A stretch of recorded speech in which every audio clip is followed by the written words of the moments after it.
The sun was barely up when I heard the sound of engines.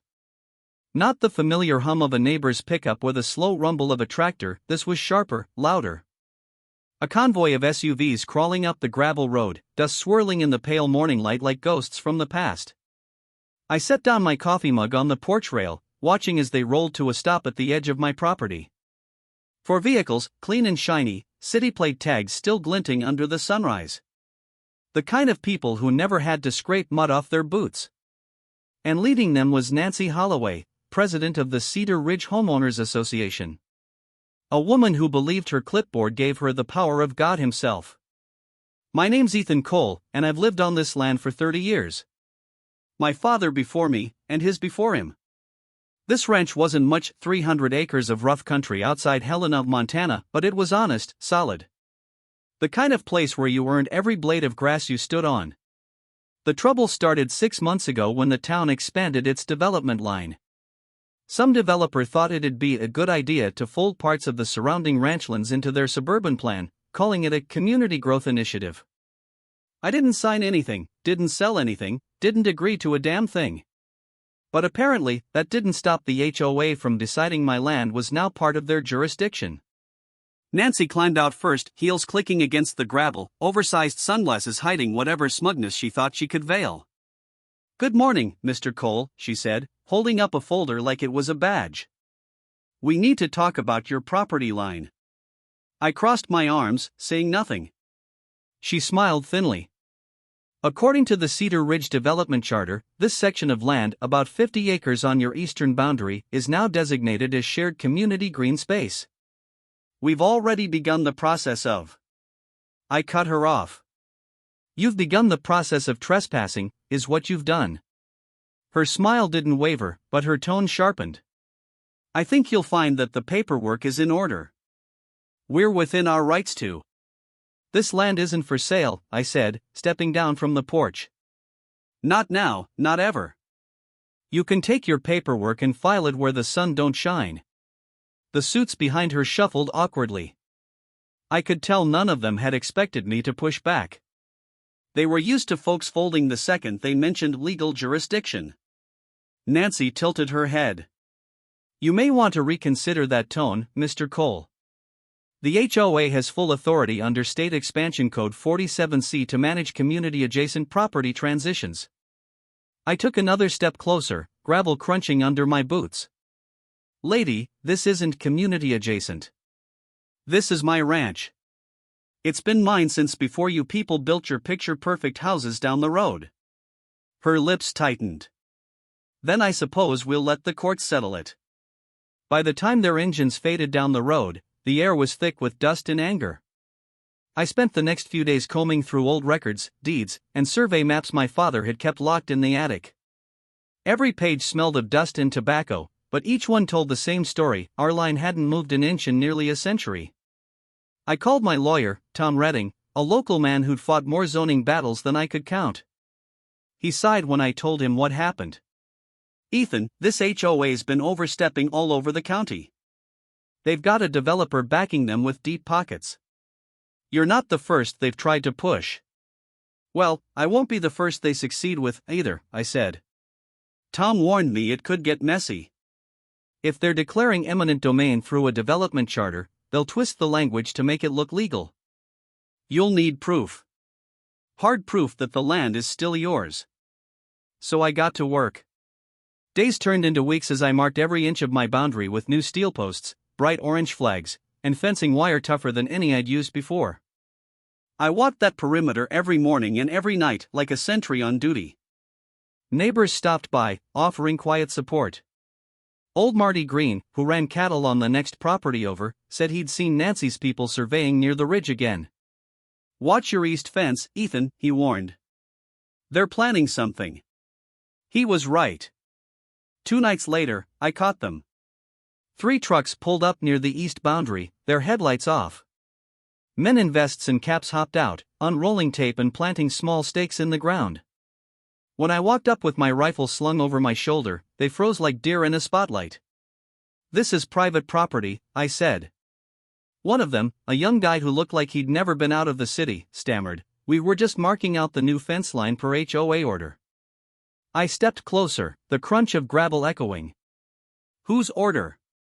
He hesitated. Ms. Holloway's. I felt a slow, bitter smile spread across my face. Then you can tell Ms. Holloway she just made her biggest mistake yet. By dawn, I had my plan. If the HOA wanted to claim the land, they'd have to cross my fence. And this time, it wouldn't be just barbed wire, it would be reinforced steel mesh, buried deep, posts set in concrete. A fence that didn't just mark a boundary, but made a statement. I spent 3 days building it. Sweat, dust, and the hum of power tools. Every hammer strike echoed like a promise. By the time I finished, that fence gleamed in the morning light like a steel scar across the earth, a line that dared anyone to cross it. When Nancy showed up again a week later, she didn't even get out of her car. Just rolled down the window and stared at the barrier standing between her and my land. "You're making this harder than it needs to be," she said. I smiled. "That's the point." She glared, lips tight. "You'll regret this." But she was wrong. Because the moment she tried to cross it, that was when everything began to unravel for her. It didn't take long for Nancy Holloway to make her next move. 3 days after she'd sat in her SUV, staring at my new steel fence like it was a personal insult, I woke up to the sound of shouting near the eastern ridge. The air was thick with the smell of diesel and dust. When I got there, I saw a construction crew, hard hats, backhoes, clipboards lined up along my fence. Their bright orange vests looked like warning signs against the muted browns of my land. At the center of it all stood Nancy, immaculate as ever in her beige blazer and spotless heels, a rolled blueprint under her arm. She didn't even flinch when I approached. "Mr. Cole," she said coolly, "you've erected an illegal barrier on community property. We're removing it today." I stopped a few feet short of her. "You're trespassing again, Mrs. Holloway. You do realize that, right?" She turned to the foreman beside her. "Proceed." The man hesitated. "Ma'am, he says this is private land." "Proceed," she snapped. I took out my phone, started recording. "Go ahead," I said. "Let's see how well this looks in court." The foreman frowned, motioned his men back. "Not our fight, lady," one of them muttered as they started packing up. Nancy's expression twisted into frustration. "You can't intimidate everyone, Mr. Cole." I holstered my phone and met her glare. "Lady, this fence isn't for intimidation. It's for protection from people like you." By noon, the workers were gone, but I knew she wasn't finished. People like Nancy Holloway didn't stop when they were wrong, they doubled down. 2 days later, a county inspector showed up. Daniel Price, middle-aged, nervous, the kind of man who looked like he'd rather be anywhere else. He had a clipboard full of citations and a tired apology in his eyes.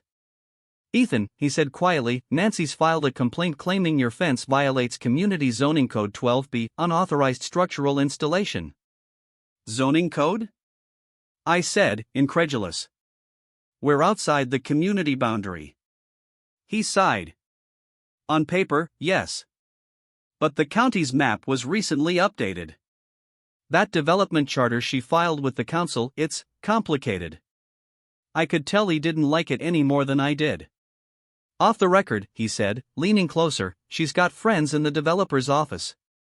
They're planning to build a new access road through your eastern field." That hit me like a gut punch. My father had taught me to ride in that field. It was the oldest part of the ranch, where we'd buried our first cattle dog under the oak. I wasn't about to see it paved over for a gated community. "You tell her," I said, voice low, "that if she wants that road, she'll have to tear this land from my hands." He nodded solemnly, tucked his clipboard under his arm, and left without another word. A week later, the storm broke. I came home from town to find my east fence line torn open. Sections of wire were coiled and tossed aside. Tire tracks cut deep into my soil. My stomach turned cold. I followed the tracks half a mile up the ridge, and there they were, survey stakes, new ones, with Cedar Ridge HOA labels stamped in bright white letters. That was the last straw. I called Tom, my lawyer. "They've crossed the line again," I said. He groaned. They're trying to provoke you, Ethan. If you react physically. I won't, I interrupted. But I'm not rolling over, either. Then let's make them regret touching your fence. The next morning, I filed a formal trespass and property damage claim. Tom helped push it through the county court. But while the paperwork churned through the slow grind of bureaucracy, Nancy turned to her favorite weapon, public pressure. Flyers started showing up in mailboxes across Cedar Ridge, painting me as the villain. Local landowner obstructs community growth. Unsafe fencing endangers neighborhood access. I started getting looks when I went into town. Whispers. A few neighbors stopped waving. That's when I realized she wasn't just after my land, she wanted my reputation. Fine, I thought. Let her try. Because the fence I built wasn't just physical, it was documented, measured, photographed, and notarized. Every post, every wire had a timestamp. And when her crews had cut through it, I kept the damaged sections as evidence. Tom helped me compile it all, photos, videos, timestamped recordings from the motion cameras I'd installed along the line. When we sent that file to the county council and local paper, things shifted fast. Within a week, headlines changed tone. HOA president accused of land grab. Illegal development project sparks outrage. Nancy went silent. But silence didn't mean surrender. One evening, as the sky burned orange over the ridge, I found something new, a set of small plastic flags driven into the ground again. But these weren't from her crew. These were markers for underground utilities: gas, electric, fiber optic. And the markings cut straight through my land, leading toward the HOA's territory. I called the utility company. They confirmed the request had come from authorized community planning. Nancy Holloway, I said flatly. Yeah, the man on the line admitted. Her office submitted it. Said she had permission. That's when the anger hit its peak, not the kind that explodes, but the quiet kind that hardens you. I didn't tear down the flags. I didn't call her. Instead, I started building. Again. But this time, the fence wasn't just stronger, it was smarter. I added sensor lines buried under the soil, powered by solar panels, linked to cameras along my porch feed. Any movement, any tampering, it'd trigger a notification and record automatically. It took me a week to finish. When it was done, I stood back and looked at the gleaming line stretching across the horizon. It wasn't just a barrier anymore. It was a statement of ownership, of defiance, of everything my family had built and refused to surrender. It didn't take long for her to take the bait. 2 nights later, my phone buzzed. Motion alert: East Fence. I pulled up the feed. The cameras caught headlights. A familiar SUV stopped by the ridge. Nancy got out, flashlight in hand, examining the fence like she still couldn't believe it existed. Then she made her mistake. She tried to climb it. Her foot slipped on the wire mesh, and she fell hard into the dirt. The flashlight tumbled out of her hand, beam spinning wildly. She scrambled up, furious, dust all over her pristine clothes. Then she turned and stormed off, never realizing the whole thing had been recorded in crystal clarity. By morning, the footage was online. Someone from the local paper picked it up. The headline read, HOA president caught trespassing on private land she claimed to own. Her pristine reputation cracked overnight. But I knew she wouldn't quit, not yet. People like Nancy Holloway only stop when the ground disappears beneath them. And that was exactly what was about to happen next. Because what she didn't know was that her developer friend had made one fatal mistake in those boundary documents, one I'd found buried deep in the records. A mistake that would bring everything she'd built crashing down. The first frost came early that year. It painted the grass silver and made the ground crunch beneath my boots. The mornings were quiet again, almost peaceful, except for the low hum of anxiety I'd learned to live with ever since Nancy Holloway decided my land was hers. For a few weeks, after the video went viral, she vanished. No calls, no letters, no trespassers. I almost thought she'd finally given up. Almost. Then, one gray morning, a letter arrived in the mail. certified envelope, embossed with the Cedar Ridge Development Group seal. It wasn't from the HOA. It was from their backers. They claimed ownership of the eastern 50 acres, again, this time with legal proof attached. A thick packet of land transfer documents, bearing my father's signature. Except it wasn't his. I knew my father's handwriting like I knew the lines on my own palm. Whoever had forged it had done a poor job, copying the loops, the tilt, but missing the subtle leftward drag in his cursive. That was the moment everything clicked. Nancy hadn't just tried to bully me. She'd tried to rewrite history. I drove straight to Tom Redding's office. He sat in his chair, glasses low on his nose, reading the document in silence. When he finally looked up, there was fire in his eyes. "Ethan," he said, "this isn't just civil fraud. This is criminal." Tom started digging through county archives, development charters, and old property ledgers. And that's when we found it buried in the digital record of Cedar Ridge's land expansion permit.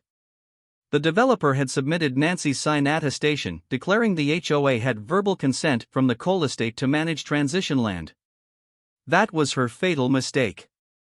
Because she'd signed the document 3 months before the county approved the expansion. That meant she'd certified a transfer of property that didn't legally exist yet. Fraud. Tom nearly laughed when he found it.